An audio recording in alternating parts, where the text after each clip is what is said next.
दोस्तों नमस्कार। दोस्तों ट्रांसपोर्ट सॉल्यूशन में आपका एक बार फिर पुनः स्वागत है। दोस्तों अगर आपके पास भी कोई 15 साल पुरानी अपनी प्राइवेट कार है या अपनी बाइक है या कोई भी लाइट मोटर व्हीकल है और आप उसकी आरसी को बढ़वाना चाहते हैं यानी कि आरसी का रिन्यूअल कराना चाहते हैं और चाहते हैं उस वाहन का री रजिस्ट्रेशन, तो दोस्तों ये वीडियो आपके लिए बहुत महत्वपूर्ण होने वाली है क्योंकि अभी हाल ही में भारत सरकार के परिवहन मंत्रालय यानी कि मोर्थ ने, ministry of road transport and highway ने 8 मई 2026 को एक गजट नोटिफिकेशन जारी किया है और उस नोटिफिकेशन के द्वारा जो सेंट्रल मोटर व्हीकल रूल है उसके रूल 52 और रूल 62 और अन्य कुछ रूल्स में बहुत बड़े बड़े बदलाव किए हैं। और दोस्तों यहां मैं दो बड़े बदलाव की बात करूंगा जो आपके 15 साल पुराने वाहनों से संबंधित है।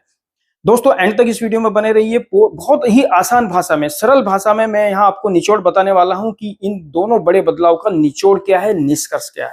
दोस्तों उसमें जो सबसे बड़ा बदलाव है वो है दोस्तों, अब आपके वाहन की जो फिटनेस टेस्ट होगा वो होगा एटीएस के द्वारा यानी ऑटोमेटेड टेस्टिंग स्टेशन के द्वारा। दोस्तों अभी तक क्या होता था, अभी तक जो सामान्य नियम है वो ये है कि आप अपनी कोई भी 15 साल पुरानी गाड़ी के रजिस्ट्रेशन के लिए ऑनलाइन अप्लाई करते हैं परिवहन सेवा पे यानी परिवहन.gov.in पर आप ऑनलाइन अप्लाई करते हैं, वहां उसकी जो संबंधित फीस है वो जमा करते हैं और साथ ही कुछ जो वाहन के डॉक्यूमेंट्स होते हैं वो आप अपलोड करते हैं और उसके बाद आप अपने वाहन को फिजिकल निरीक्षण के लिए यानी तकनीकी जांच के लिए संबंधित एआरटीओ ऑफिस में जाते थे। हर एक एआरटीओ ऑफिस में या आरटीओ ऑफिस में कुछ तकनीकी अधिकारी इस काम के लिए नियुक्त होते हैं, उनको सामान्यतः रीजनल इंस्पेक्टर या मोटर व्हीकल इंस्पेक्टर बोलते हैं। वो आपके वाहन का फिजिकल निरीक्षण करते थे और एक सर्टिफिकेट साइन करके देते थे जिसके बिहाफ पे जो भी वहां रजिस्ट्रिंग अथॉरिटी होता है यानी कि आरटीओ या एआरटीओ होता है वो आपके वाहन को 5 साल के लिए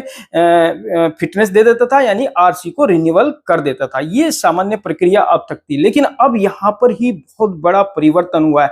दोस्तों अब यहां रूल 52 और रूल 62 में ये मेंशन कर दिया गया है कि अगर आपके उस एआरटी ऑफिस में जहां आप आवेदन कर रहे हैं, ऑनलाइन आवेदन कर, अभी भी आपको ऑनलाइन आवेदन ही करना है, उसी प्रकार आपको फीस जमा करनी है, डॉक्यूमेंट्स अपलोड करने हैं और जब आप फिजिकल इंस्पेक्शन के लिए आप एआरटी ऑफिस जाते हैं तो दोस्तों अब यहां पे दो केस हो सकते हैं। अगर उस रजिस्ट्रिंग अथॉरिटी के अधिकार क्षेत्र में अगर कोई एटीएस यानी ऑटोमेटेड टेस्टिंग स्टेशन अगर फंक्शनल है, चालू है, खुल गया है, तो दोस्तों अब आपके प्राइवेट वाहन की जो फिटनेस है वो एटीएस के माध्यम से होना कंपलसरी कर दिया है भारत सरकार ने।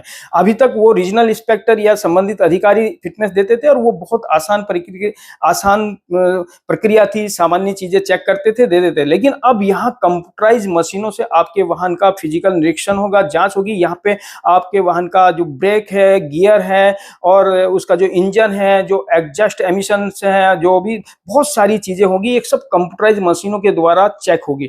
और अगर यहां से दोस्तों ग्रीन सिग्नल मिल जाता है तो आपको एक फिटनेस सर्टिफिकेट जारी किया जाएगा और उसके आधार पर ही जो भी संबंधित एआरटीओ होगा, आरटीओ होगा या रजिस्ट्रिंग अथॉरिटी होगा वो आपकी आरसी को अब रिन्यूअल करेगा अगले 5 साल के लिए। लेकिन यहां प्रॉब्लम यही है कि दोस्तों ये कंप्यूटराइज मशीनें हैं, जो एटीएस है, अगर यहां पे कोई तकनीकी कमी पाई जाती है तो दोस्तों यहां सर्टिफिकेट आपको नहीं मिलेगा। पहले आपको उस तकनीकी कमी को दूर कराना होगा और इसके लिए जाना होगा आपको संबंधित गैराज में। जब तक आप उस कमी को दूर नहीं कर लेते तब तक आपको यहां से फिटनेस सर्टिफिकेट इशू नहीं होगा और आपकी आरसी का रिन्यूअल नहीं होगा। तो यहां अब आपकी जेब पर थोड़ा सा बोझ पड़ने वाला है क्योंकि अगर कमी पाई जाती है तो वो आपको गैराज में जाकर ठीक करानी होगी। अब बात करते हैं दोस्तों दूसरे परिवर्तन की। एक केस तो ये हो गया कि अगर आपका जो रजिस्ट्रिंग अथॉरिटी है उसके अधिकार क्षेत्र में एटीएस है तो एटीएस से परीक्षण होगा, वहां से सर्टिफिकेट मिलेगा और तब आपकी आरसी रिन्यूअल होगी। एक कुछ ऑफिस में, कुछ राज्यों में अभी ये भी हो सकता है कि वहां एटीएस ना खुला हो, कोई ऑटोमेटेड टेस्टिंग स्टेशन अभी फंक्शनल ना हो, तो वहां पे जो इंस्पेक्टिंग ऑफिसर्स होते हैं, जो भी तकनीकी अधिकारी होते हैं, आरआई या मोटर व्हीकल इंस्पेक्टर वगैरह, वो आपके वाहन की सामान्य जांच करेंगे पहले की तरह। लेकिन अब यहाँ परिवर्तन जो किया है वो परिवर्तन यह है कि वो एक पूरा 10 सेकंड का, कम से कम 10 सेकंड का एक लाइव वीडियो बनाएंगे।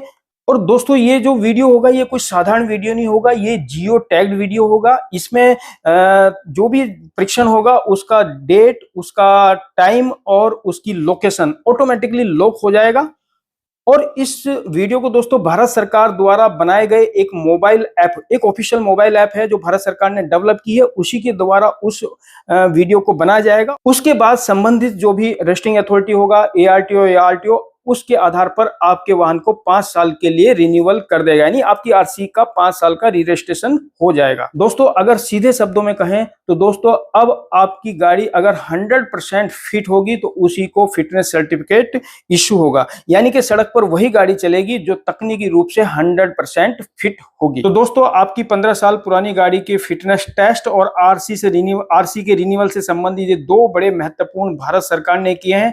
हो सकता है दोस्तों कुछ राज्यों में ये लागू हो गए होंगे अभी तक, और कुछ में ये होने वाले हैं, क्योंकि इसके लिए सॉफ्टवेयर में और प्रोसेस में थोड़ा कुछ राज्यों में समय लग सकता है। तो दोस्तों मैं सरल शब्दों में अगर कहूं, साफ तौर पे कहूं, तो भारत सरकार ने स्पष्ट कर दिया है कि वही गाड़ी सड़क पर चलेगी जो अब 100% फिट होगी। यानी अब RTO ऑफिस जाकर और किसी से मिलकर या अपना बाबू से मिलकर काम नहीं चलने वाला है। आपको अपनी गाड़ी की जो फिटनेस है उसको हमेशा चेक करते रहना होगा और उसको सही रखना होगा।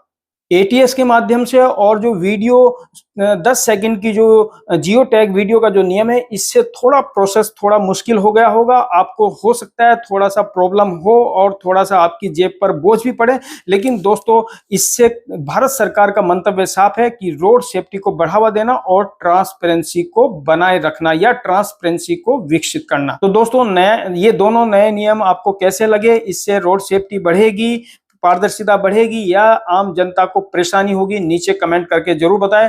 दोस्तों आज इतना ही। उम्मीद है कि वीडियो पसंद आई होगी, और अगर पसंद आती है तो दोस्तों मेरी वीडियो को लाइक और शेयर जरूर करें, और मेरे चैनल पर नए हैं तो इसको सब्सक्राइब जरूर करें, क्योंकि मैं इसी प्रकार की ट्रांसपोर्ट जगत से ऑथेंटिक जानकारी और नई नई जानकारी आपको देता रहता हूं। तो दोस्तों आज इतना ही। मिलते हैं किसी नए और इंफॉर्मेटिव टॉपिक के साथ। तब तक के लिए दोस्तों जय हिंद, वंदे मातरम।